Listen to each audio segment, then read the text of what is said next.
All right, y'all, this is Shell from FSC Sports. Wanted to make this quick video.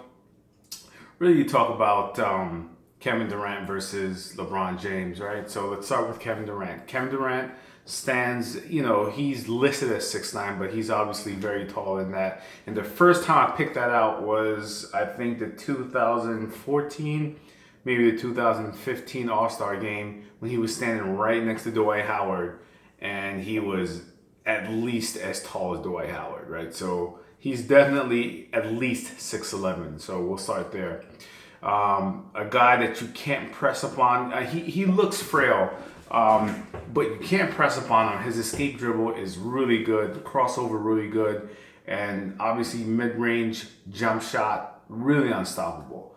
To me, the most unstoppable player in the NBA. And we'll get to LeBron in a second. So he stands around anywhere from 6'9" to about 7 feet.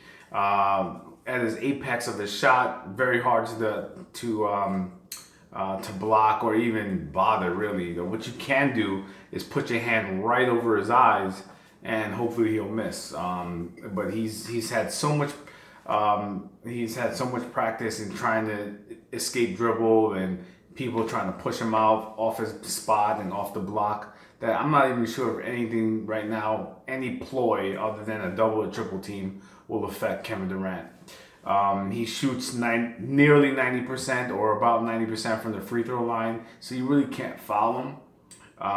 You can't leave him from the three-point line. He shoots nearly 40% from the three-point line. So what do? I mean, he's really, apex predator, the most unstoppable player. It's a fusion. A lot of people put LeBron James as a fusion of Michael Jordan and Magic Johnson. Kevin Durant is a fusion of all basketball players. Point guard.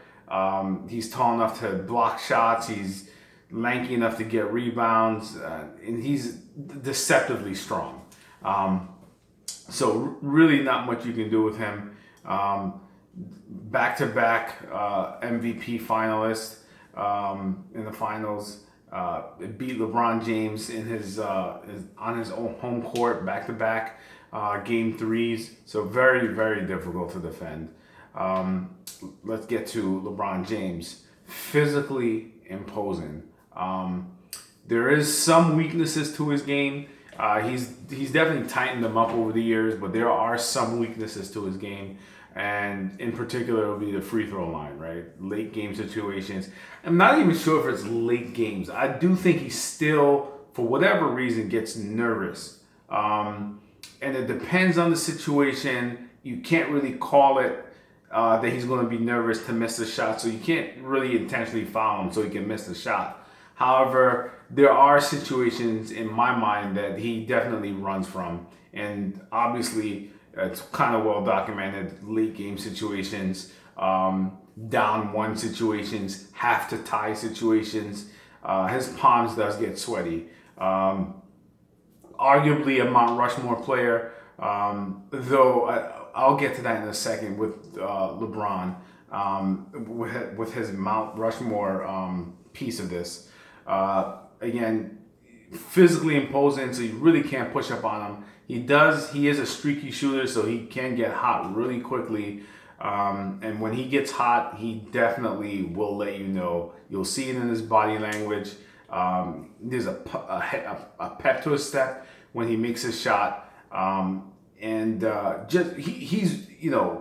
He attacks the rim with reckless abandon.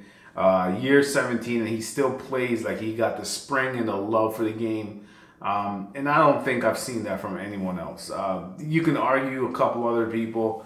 I thought Michael Jordan was just the greatest Matu I've ever seen, but it was like business as usual. I mean, there's really no play to his game. He's not playing around with you. He's coming to bust your ass, and that's about it.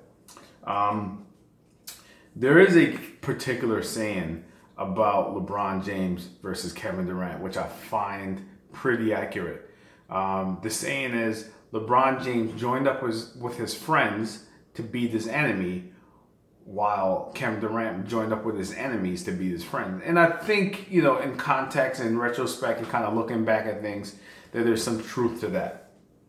But I just wanted to make this video really quick about, the perspectives of LeBron James and Kevin Durant. I do think in the NBA right now, there's three great players: LeBron James, Kevin Durant, and Kawhi Leonard. And at the end of the season, right now it's probably in the order of LeBron James, Kevin Durant, and then Kawhi Leonard. But this season could really change that. And it'll be interesting to watch as these players go through the bubble, snitch hotlines, and people opting into play. So it's a very interesting second half of the season. Some would probably argue this is a whole new season and probably shouldn't have any attachment to the 2019-2020 season, but there is attachments. Want to finish up this video with that. Also, I know I touched on the whole Mount Rushmore thing. The only one thing I want to say about LeBron James being the Mount Rushmore, it seems as though like everyone who's considered Mount Rushmore has a minimum of about 5 championships.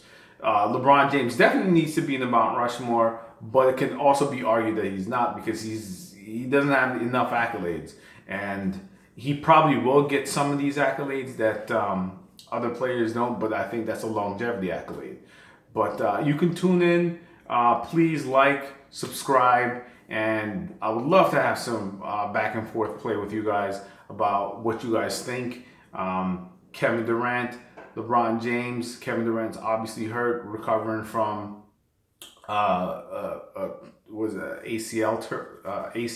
tear, and hopefully he'll get back to 100%.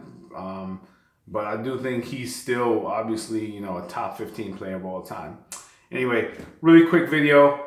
Shout out to all my subscribers and all the people viewing my content. Really appreciate it, and we'll see you guys soon.